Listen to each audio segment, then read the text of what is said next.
قد أفلح من تزكى وذكر اسم ربه فصلى بل تؤثرون الحياة الدنيا والآخرة خير وأبقى إن هذا لفي الصحف الأولى صحف إبراهيم وموسى.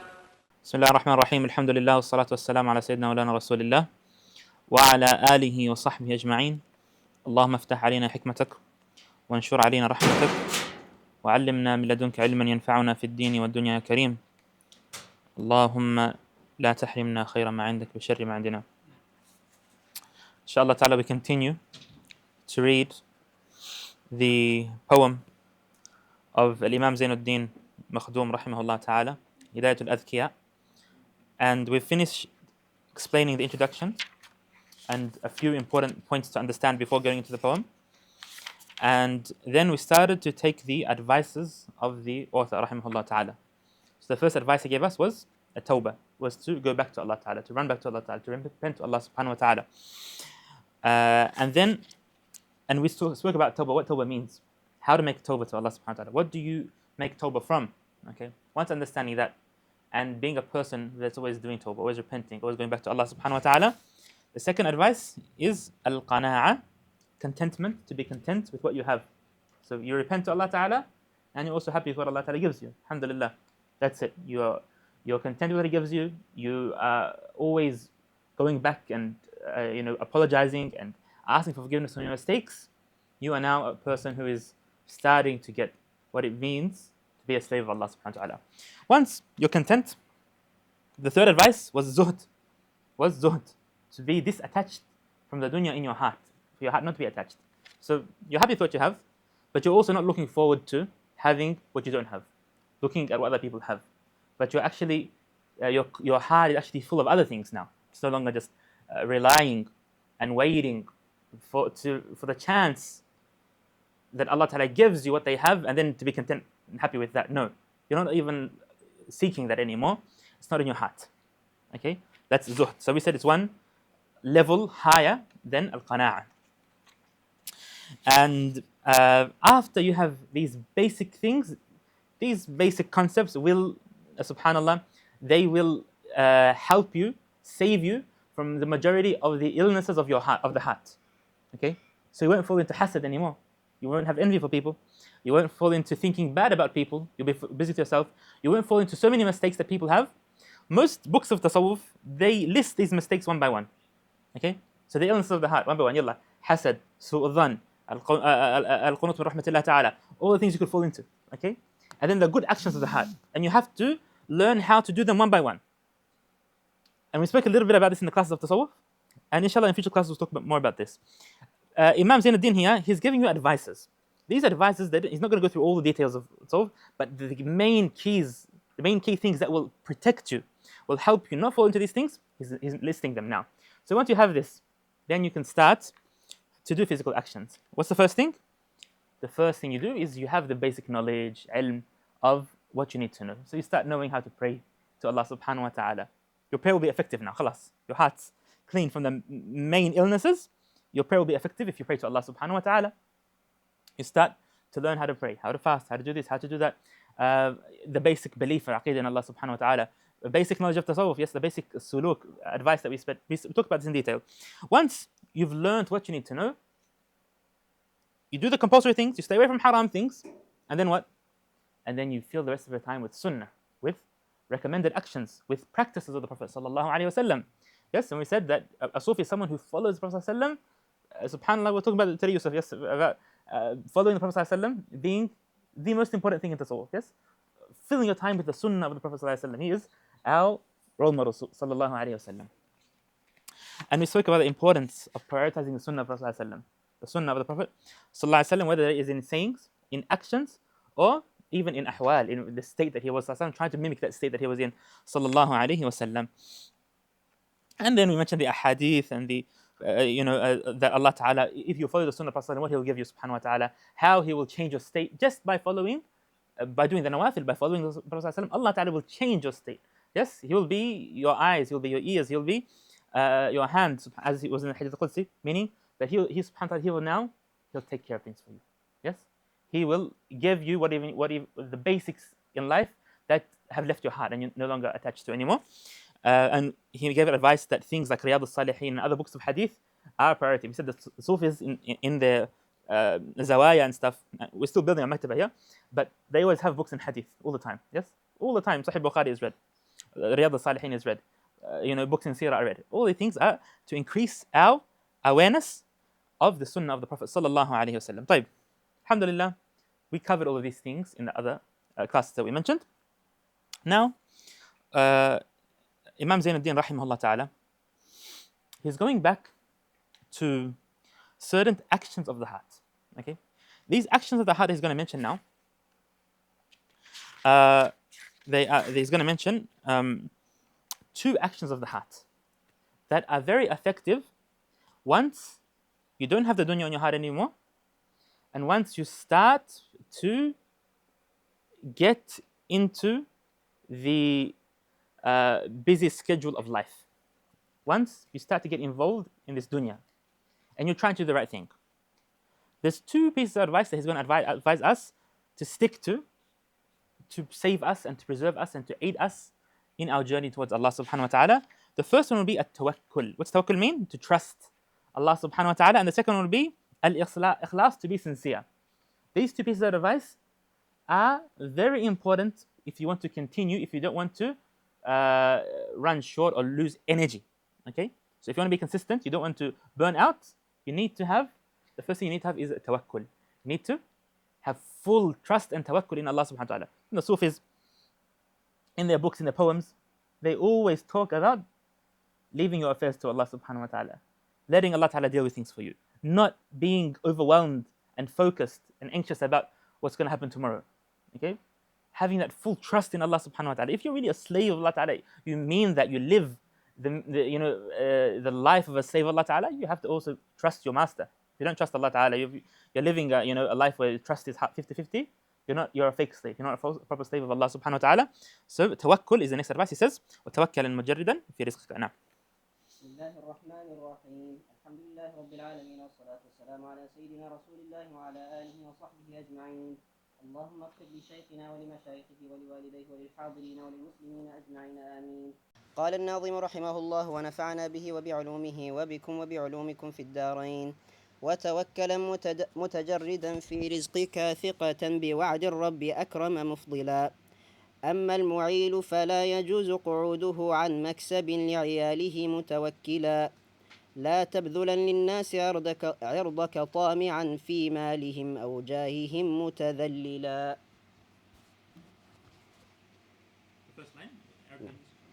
Trust him, free from all in matters of livelihood, relying in the promise of your Lord, the noblest, the exalted. Okay, first line is وَتَوَكَّلًا مُتَجَرِّدًا فِي رِزْقِكَ ثِقَةً بِوَعْدِ الرَّبِّ أَكْرَمَ مُفْضِلًا. Tawakkalan is an order in Arabic, yes? Do it, which means have trust. Trust Allah subhanahu wa ta'ala. Mutajarridan, leaving behind, letting go, okay, of other things when it comes into your rizq, to your rizq, things in life that Allah ta'ala has declared for you, things that are written for you, your portion in life. Okay? ثقة بوعد الرب أكرم مفضلا. And that is only done out of full trust in your heart and reliance of your Lord, who is the most generous and the most giving, subhanahu wa ta'ala. In this line of poetry, the author here has summarized the majority of the different opinions and saying in Tasawwuf when it comes into what tawakkul means. We all know in Islam that tawakkul is one of the maqamat, one of the levels that we have to work to. And subhanallah, every Muslim knows the word tawakkul, tawakkal ala Allah. Okay, have tawakkul. But like we said in our class of Tasawwuf, no one has gone into the depth of the meaning of these concepts and studied what they mean in all the ayat in the Quran, all the ahadith, all the sayings of scholars, the general guidelines in Sharia, put them together and then summarize them in sayings other than the Sufis. Okay, you don't find this in any other science. So, tawakkul is one of those sections in Tasawwuf where every single book in Tasawwuf speaks about. They all agree that Tawakkul is one of those maqamat, one of those stations that you have to reach. And subhanallah, Imam Abu Hamid Ghazali in Ihya Ulumuddin, he says that there are so many sayings, so many different ways of explaining, of expressing what tawakkul means, to the extent that if he was to mention them all in the book, the person reading the book would get lost. Okay, so what do the late Sufis do? They go to these sayings, Jazakumullah khairan, and they summarize them all in a very simple language so we can understand them and we can act upon them.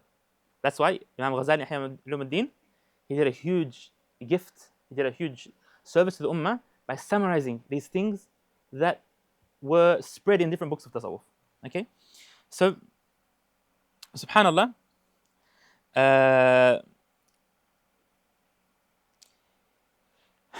one of the easiest definitions of tawakkul in Allah subhanahu wa ta'ala is what?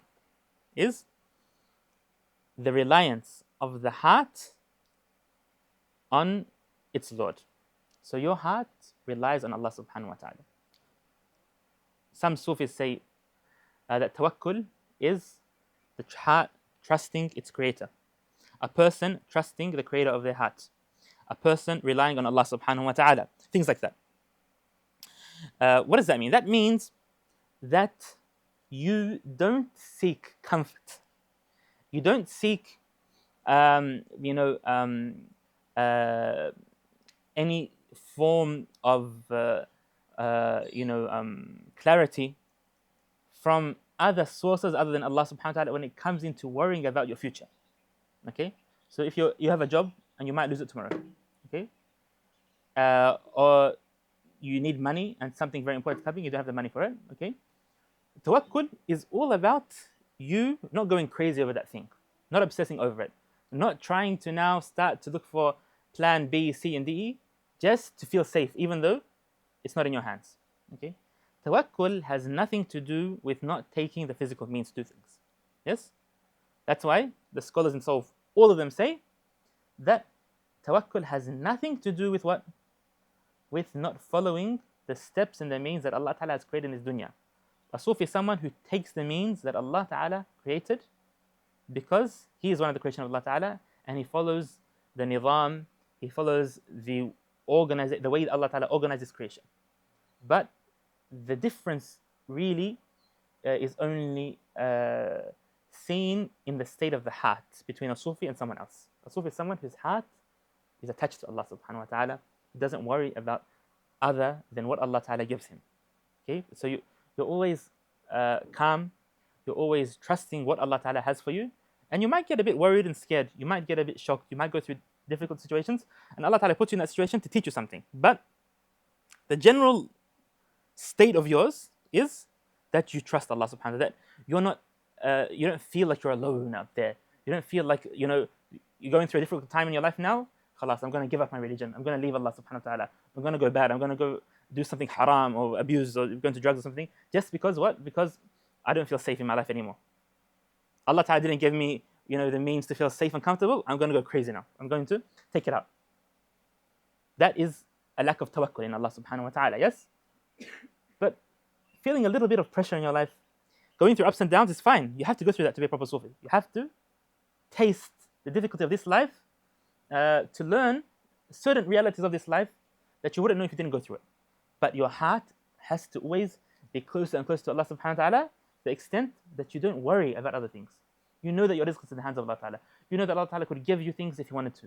You know that He only held things back for a reason, yes?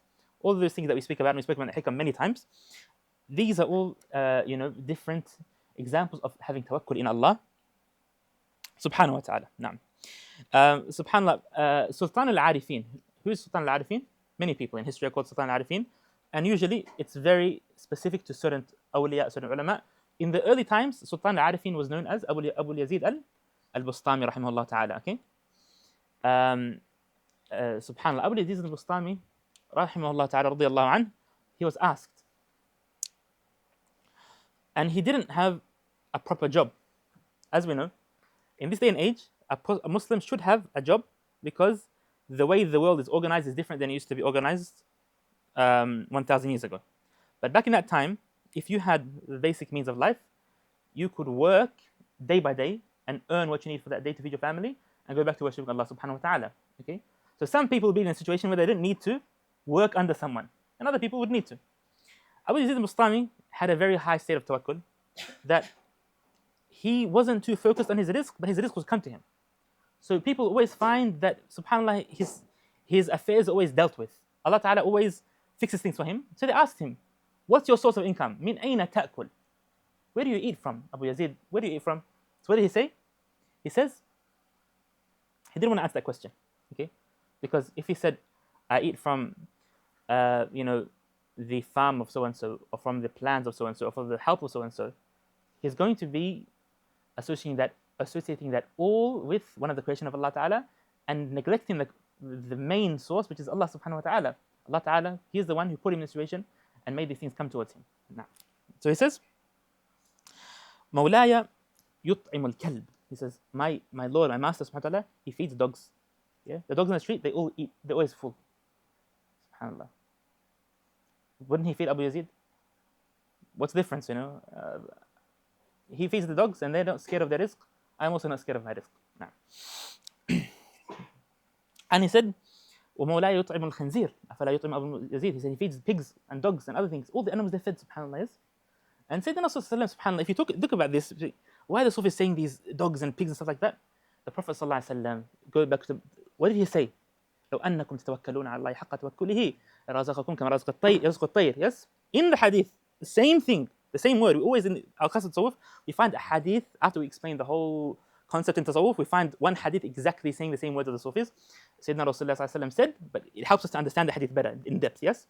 He said, if you have proper tawakkul on Allah Ta'ala, He would give you rizq, take care of your rizq, just like He does with birds. With birds, yes? Birds are different than dogs and other animals. Why? Birds, subhanAllah, their legs are very weak. They can't go and, the small little birds, they can't go and hunt big animals. They can't do much, other than pick up little worms from the ground. Yes or no? The ability is less than dogs and cats and other things that can hunt. He would give you rizq just like He gives to a bird. A little weak bird, subhanAllah, that if the wind comes, it could throw it, subhanAllah, the birds could end up in a different country. You never know. And He would give you rizq just like He gives to birds wake up hungry in the morning, and they come back and their stomachs are always full. SubhanAllah. They wake up hungry, and their stomachs are always full. If you had proper tawakkul in Allah Ta'ala, that would happen to you. If you really had proper tawakkul, and if you think about all the hadith Prophet says, لو أنكم, if you did, most of these hadith are very spiritual, okay? If you were to reach a state of tawakkul where you have full dependence on Allah Ta'ala, you would see rizq come to you in different ways that doesn't come to you. You're the one preventing rizq from yourself by not being in that state. You're the one who's actually stopping rizq coming away because you're always stressed about rizq. Just like Sayyidina Rasulullah says, لو أنكم تدومون على ما أنتم عليه عندي. If you're always in the state that you are with me, you would see the angels in the street shaking your hands. In Sahih al-Bukhari, yes? So, subhanAllah, the Prophet ﷺ tells us about states and ahwal and levels that you could reach just through having a high spiritual state and connection with Allah subhanahu wa ta'ala. Now,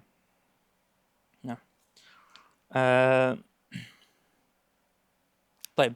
So he says, وَتَوَكَّلًا مُتَجَرِّدًا فِي رِزْقِكَ. What's tajarrud mean?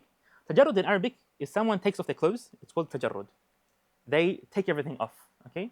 So you have to take off yourself. You have to unbuckle all of those things that are covering you, those false imaginary things that are covering you, that are preventing you from having full hope in Allah subhanahu wa ta'ala, full trust in Allah subhanahu wa ta'ala. You have to undo them, take them off, okay? In your rizq. That's why Sayyidina Rasulullah, what is it about Sayyidina Ibn Abbas? Know that the creation of Allah, if they were all to get together to harm you with something Allah didn't write for you, it wouldn't harm you. If they were all to get together to give you something, imagine if all the kings and leaders in the world, they got together and said, we're going to give $1 million to Bassam, we're going to make him rich. Allah didn't write it for him, it wouldn't happen. Even if they were to all try their best, it wouldn't reach him, subhanAllah, yes? So it's all in the hands of Allah subhanahu wa ta'ala. He's the one who controls it all. Now, ثقة.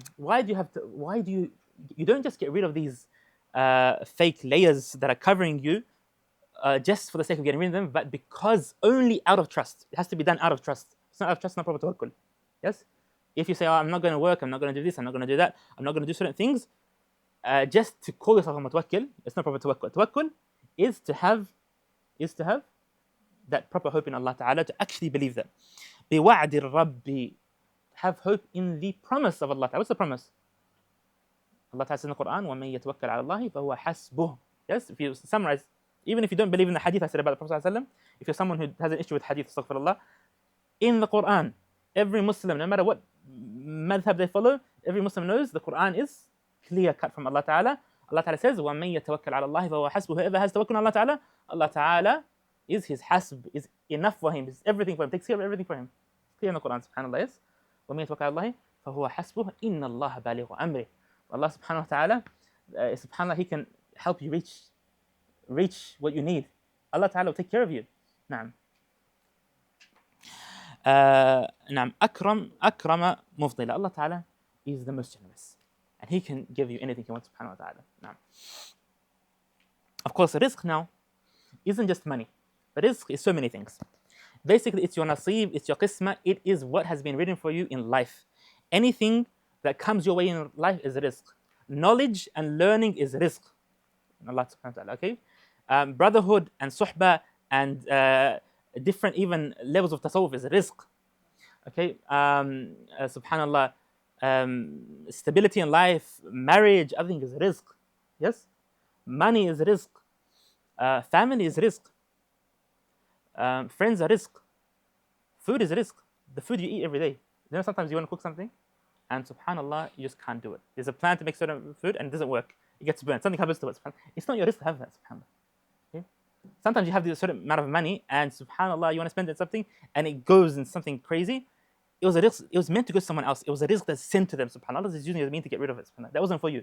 Plus, even if you drop one grain on the floor, one piece of if you're eating something and fruit crumbs drop, those crumbs are not your rizq, it's someone else's rizq. Everything is written. It's the rizq of a worm, of a bird, of something. Every single thing. وَمَا مِن دَابَّةٍ فِي الْأَرْضِ إِلَّا عَلَى اللَّهِ رِزْقُهَا. What's a dabba? Dabba is كُلُّ مَا يَدُبْ. Everything that walks on the face of the earth. Everything that has legs, or that either walks or travels on the earth. Okay? Everything Allah Ta'ala says in the Quran, no, there's no matter what kind of creation it is, no matter what form it looks like, whether it has 2 legs, 4 legs, 6 legs, it has no legs, Allah Ta'ala has written its rizq. It will be guided to its rizq. And He, subhanAllah, He guides them towards their rizq. He gives them what is written for them. Naam. And that is a sign that Allah Ta'ala is so generous, subhanAllah, yes, so generous.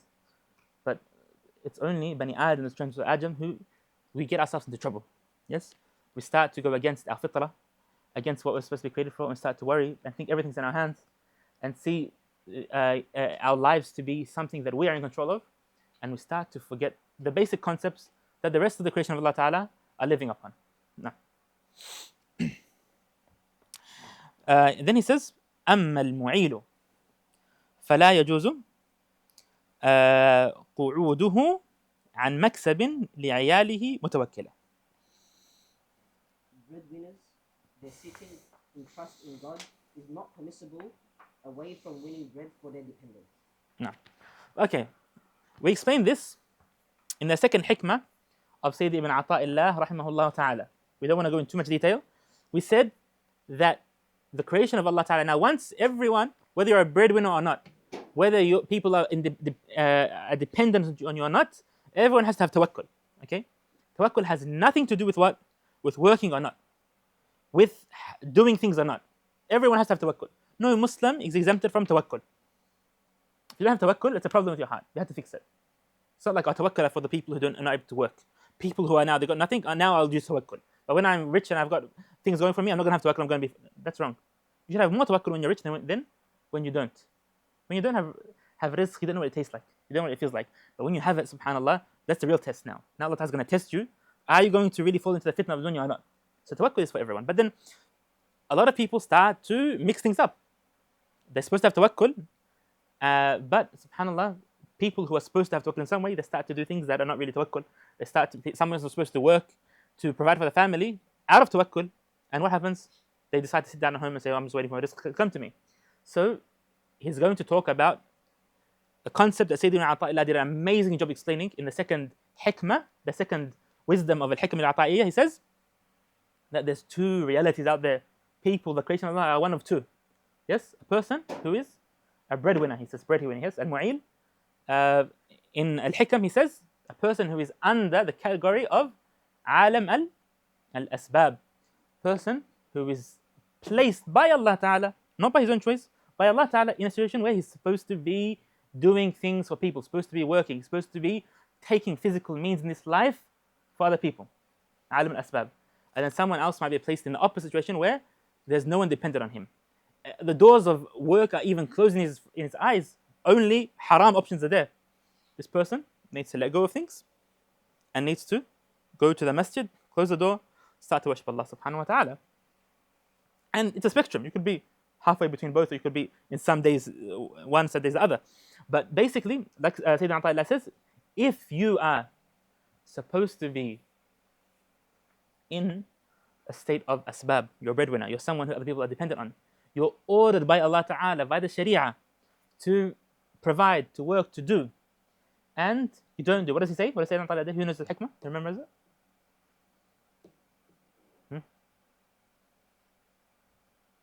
Anyone? Yes. من الشهوة الخفية. نعم. Trying to do tajreed. What's tajreed? The first thing he said, one of the ways to tawakkul is tajreed. Trying to get rid of things, to loosen up, to let go of things. While Allah Ta'ala has placed you in a situation of asbab, where you're supposed to be there, it's actually an illness of the heart. It's a shahwa. It is following some of the temptations of the heart. Why? Because you can't be bothered. You actually can't be bothered working, okay?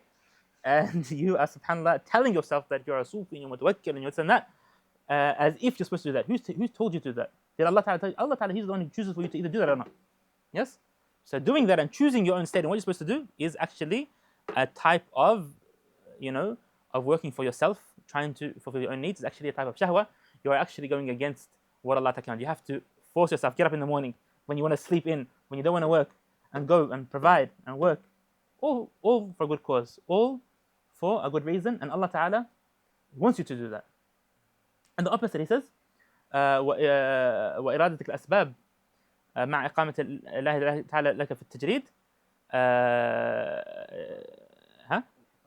نعم انحطاطا عن الهمم العالية. He says, and trying to place yourself in a situation where you're supposed to work and do things and stuff, and the doors are closed. There's no halal income out there for you. You're going to go and work in haram. You've got no family at all. No one's even waiting for you to pay for them, okay? Everything's there for you, mashallah, okay? You have no reason to go out there other than just, you enjoy to work and work culture and stuff like that.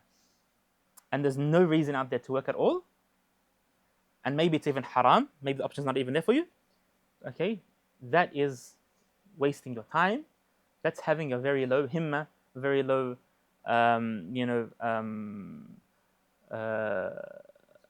aspiration in life, where you are wasting the precious time that other people would be crying for and fighting for in something that Allah Ta'ala didn't choose for you. Now, so he says, أما المعيل, a person who has عيال. What's عيال mean?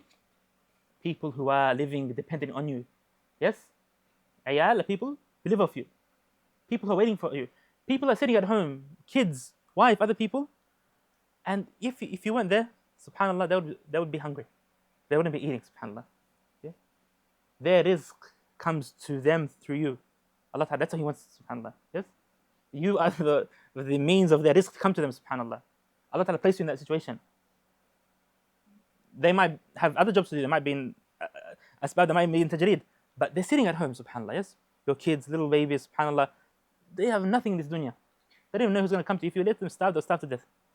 And subhanAllah, you come and you feed them, and as if they're little, subhanAllah, like the little birds. They sit there and their rizq comes to them, subhanAllah. Okay? أما المعيل, a person who has عيال. Yes? And like we said in our classes, all the creation are عيال of Allah Ta'ala. All the creation are dependent on Allah subhanahu wa ta'ala. That's the real dependence. But then, after that, metaphorically, there's other levels of dependence. If you in this life have people dependent on you, it's not permissible. لا يجوز قعوده. You can't sit back. It's haram to sit back while people are dependent on you. You have to work. Nah? And your tawakkul would be doing your work and not worrying about the outcome. Wallahi, is my boss angry with me, upset with me? I've got to change this, I've got to do this, I've got to compromise in my deen for my work. No, that's not tawakkul. Tawakkul would be do your job properly and then leave the rest to Allah subhanahu wa ta'ala. عن مكسب لعياله متوكلا. So he says, you have to provide maksab, you have to provide something physical for the people who are dependent on them while you're still in a state of tawakkul also. Always relying on Allah subhanahu wa ta'ala, even in your job. You get up in the morning, you turn your car on, Bismillah, tawakkaltu ala Allah wa la hawla wa quwwata illa billah, yes? And Bismillah, in the Arabic, in Muslim countries, especially the poor Muslim countries, when they open the stores in the morning, they turn on the radio and stuff. You find a lot of them, they put on Quran, other things. Why? The tradition is that if you put on Quran, it's khair, it's barakah, it brings you rizq in the beginning of the day, subhanAllah. Okay? So at the end of the day, they'll have other things on, but the beginning is Quran, subhanAllah. And even sometimes, subhanAllah, even the music they play in the morning sometimes, the ones who don't put on Quran, it has sometimes words talking about rizq, about Allah Ta'ala being Fattah and Alim. Yes? SubhanAllah. Everyone, and and you even see they write on the shops, Ya Fattah, Ya Alim. Yes? Ya Fattah, Ya Alim. Open, Allah Ta'ala opens doors for you, Ya Alim. And they say, Nastaftih, Nastarziq. You go to a shop, they haven't sold anything, they'll say, I'll give you a discount because Nastaftih, because I think you're a good person, your face looks good, I'm going to use you, Nastaftih, because that culture is there, subhanAllah, yes? They wake up in the morning, and our job is there, our business is there, but still Allah Ta'ala is going to provide, not me, not my job, yes? That's a good concept. That comes from these teachings, that it's all in the hands of Allah subhanahu wa ta'ala. He might bring customers, he might not bring, subhanAllah. He might make things easy, he might not. It's all in the hands of Allah subhanahu wa ta'ala. But we open our shop and we start Bismillah. Khalas. Now, he then says, لا تبذلن للناس عرضك طامعة في مالهم أو جاههم متذللة. Never spend your body in service to people, craving their wealth and fame, degrading thereby yourself. No.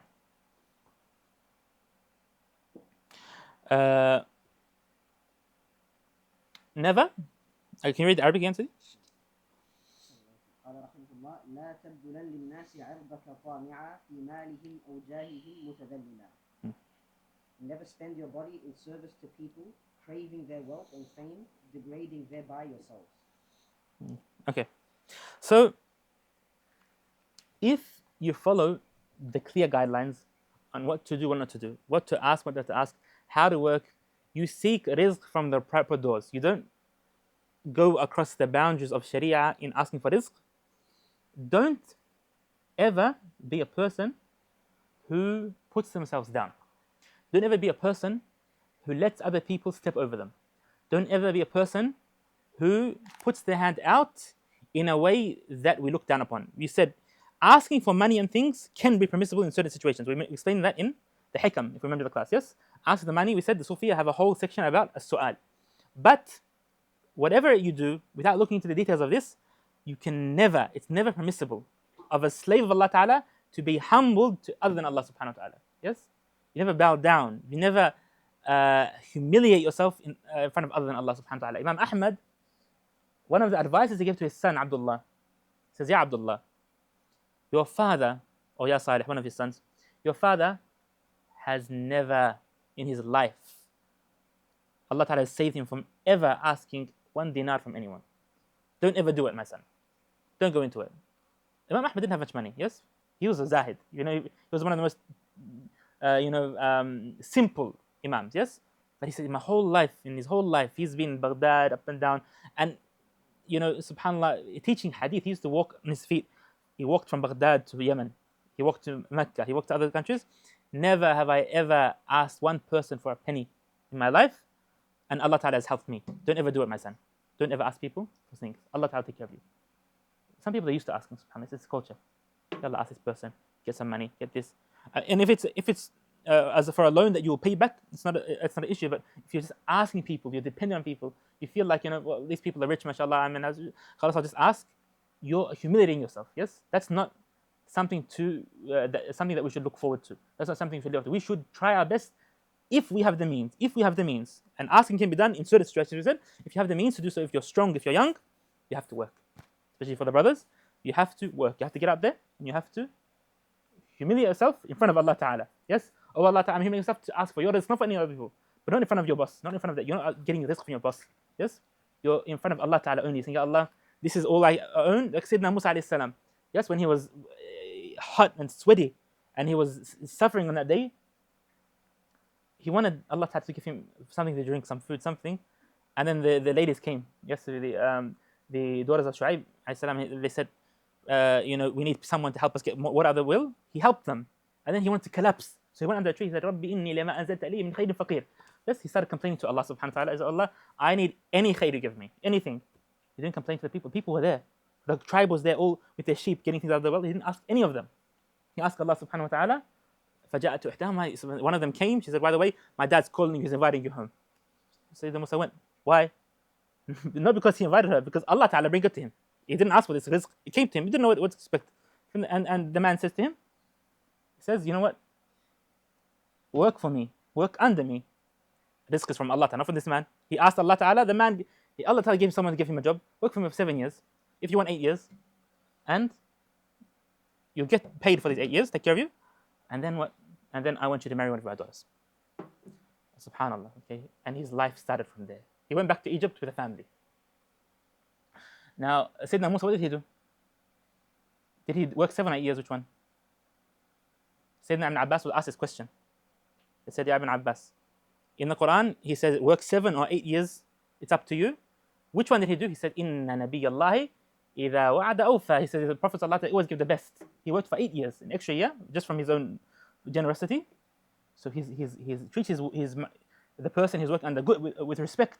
He does his job to the full of ability, but with full tawakkul in Allah subhanahu wa ta'ala. Allah ta'ala set him up, he gave him a wife, he gave him family. And subhanAllah, he was in a very good situation. When he entered Egypt, he entered with izzah, he entered with strength. Yes?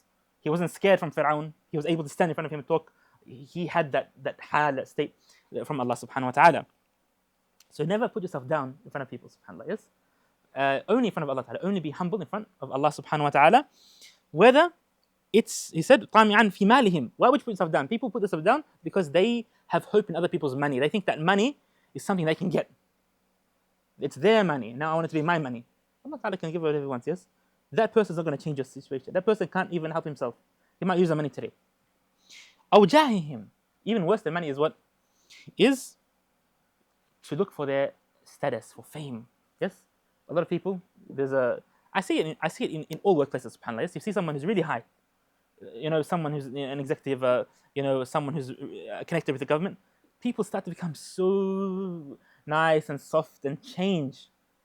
To the extent, I've attended meetings, subhanAllah, and I can tell it would be a group of people sitting down together. And whatever the person in charge, the big person says, everyone will just nod. They just, surrender. And they don't have any opinions in anything. Like policies could be mentioned, changes in work, things happen, everyone's just, naam, yes, so amazing, subhanAllah, just praising, nothing else.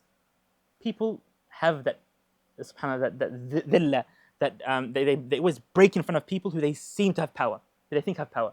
They're always scared from them, subhanAllah. Why? It's a weakness in tawakkul of Allah subhanahu wa ta'ala. If that person wasn't in charge, they would flip on them, subhanAllah. They wouldn't be the same. But people, they think, we can get status, we can get this, we can get mal, we can get a level. And even if they get it in dunya, what does that mean, subhanAllah?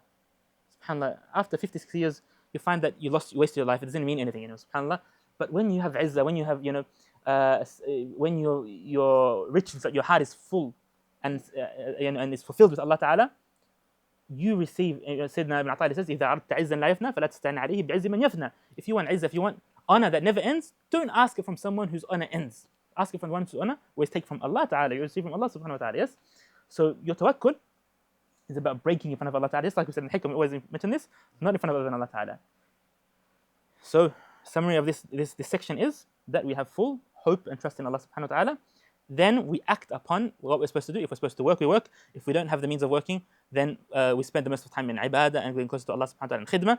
And then the third thing is, don't ever cross boundaries. Don't ever put yourself in a situation where you let down your barriers and you humble yourself down to other than Allah subhanahu wa ta'ala. Inshallah, we stop here. Wa sallallahu alayhi wa Muhammad wa ala alihi wa sahbihi ajma'in. Subhanak Allahumma bihamdik. Nashhadu an la ilaha illa anta nastaghfiruka wa natubu ilayk.